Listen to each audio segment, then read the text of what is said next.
حضرت یونس کو یاد کرو جب کہ وہ غصے سے چل دیے اور خیال کیا کہ ہم اسے نہ پکڑ سکیں گے۔ بالآخر وہ اندھیروں کے اندر سے پکار اٹھا کہ الہی تیرے سوا تو کوئی معبود نہیں، تو پاک ہے، بے شک میں ظالموں میں ہو گیا۔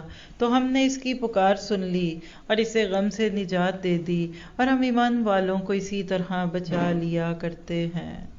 لا الہ الا انت سبحانک انی کنت من الظالمین، نہیں ہے کوئی الہ مگر تو، پاک ہے تیری ذات، بے شک میں نے قصور کیا۔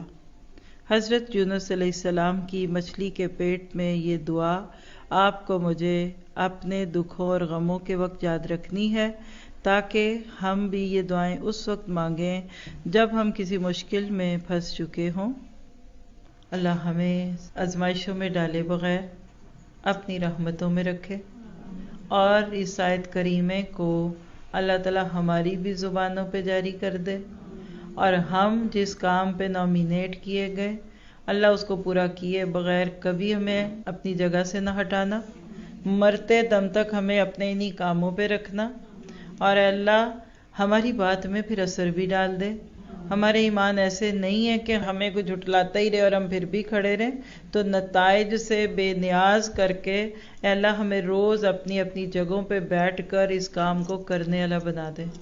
ایسی مجھے ڈی کیو لوکیشنز یاد آ گئی جو بہت جگہ بنتی ہیں نا، کبھی ہنڈریڈز لوگ ہوتے ہیں اور کہیں 4-6 ہوتے ہیں، اور کبھی آپ کو پتہ ہے کہیں صرف ایڈمنز ہی رہ جاتے ہیں۔ تو کیا ہوا؟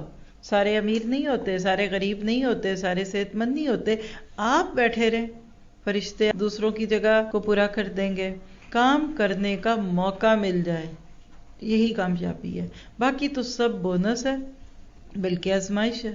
پتہ ہی نہیں چلتا کہ آپ لوگوں کی کثرت کے لیے جاتے تھے یا اللہ کے لیے جاتے تھے۔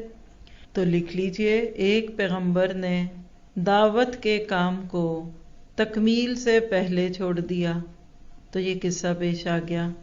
تو پھر آج انبیاء کے ان ورثاء کا کیا انجام ہونا چاہیے جو دعوت کے محاذ کو یکسر چھوڑے ہوئے ہیں۔